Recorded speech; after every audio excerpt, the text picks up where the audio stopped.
మొదటగా ఈ వీడియోలో మనం భగవద్గీత అధ్యాయము 5 శ్లోకము 22ను పరిశీలిద్దాం. కర్మ సన్యాస యోగము అనే ఈ అధ్యాయంలో శ్రీకృష్ణుడు నిజమైన ఆనందం ఎక్కడ ఉందో అర్జునుడికి వివరిస్తున్నాడు. మొదటగా ఈ పవిత్ర శ్లోకాన్ని భక్తితో విందాం. ఏహి సంస్పర్శజా భోగా దుఃఖయోనయ ఏవతే ఆద్యంతవంతః కౌంతేయ నతేషు రమతే బుధః. ఈ శ్లోకం అర్థం ఏమిటంటే, ఓ కౌంతేయ, ఇంద్రియాలు వాటి విషయాల సంపర్కం వల్ల కలిగే భోగాలు లేదా సుఖాలు దుఃఖానికి మూల కారణాలు. ఎందుకంటే వాటికి ఒక ఆరంభం, ఒక ముగింపు ఉంటాయి.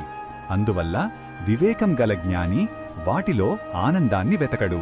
ఉదాహరణకు, మనం ఒక ఇష్టమైన పదార్థం తిన్నప్పుడు కలిగే సంతోషం అది తింటున్నంతసేపే ఉంటుంది. ఆ తరువాత ఆ సుఖం అంతరించిపోతుంది.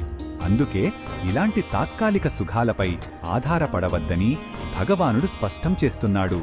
ఈ శ్లోకంలో ఉన్న భావం మనకు ఏమి చెప్తుందంటే, మనం వెతుకుతున్న శాశ్వతమైన ఆనందం బయటి వస్తువులలో గాని అనుభవాలలో గాని లేదు. అది మనలోనే ఉంది. భౌతిక సుఖాలు నీటిమీద బుడగల వంటివి. అవి మొదట ఆకర్షణీయంగా కనిపించినా క్షణికంలోనే కనుమరుగవుతాయి. ఈ సత్యాన్ని గ్రహించిన వ్యక్తి అశాశ్వతమైన సుఖాల వెంట పరుగెట్టడం మానేసి తనలో ఉన్న అంతరాత్మ యొక్క శాశ్వతమైన ఆనందం వైపు దృష్టి సారిస్తాడు. ఈ బోధనను మన దైనందిన జీవితంలో ఎలా ఉపయోగించుకోవచ్చు అంటే, మనం పొందే వస్తువుల పట్ల, పొగడ్తల పట్ల అంటిపెట్టుకోకుండా ఉండటం. కొత్త వస్తువు వచ్చినా, విజయం సాధించినా సంతోషించాలి. కాని ఆ ఆనందమే మన జీవితానికి ఆధారమనుకోకూడదు. వాటి అశాశ్వత స్వభావాన్ని గుర్తించి మనస్సును సమస్థితిలో ఉంచుకోవాలి. అప్పుడే మనం నిజమైన, నిలకడైన ప్రశాంతతను జీవితంలో పొందగలుగుతాము.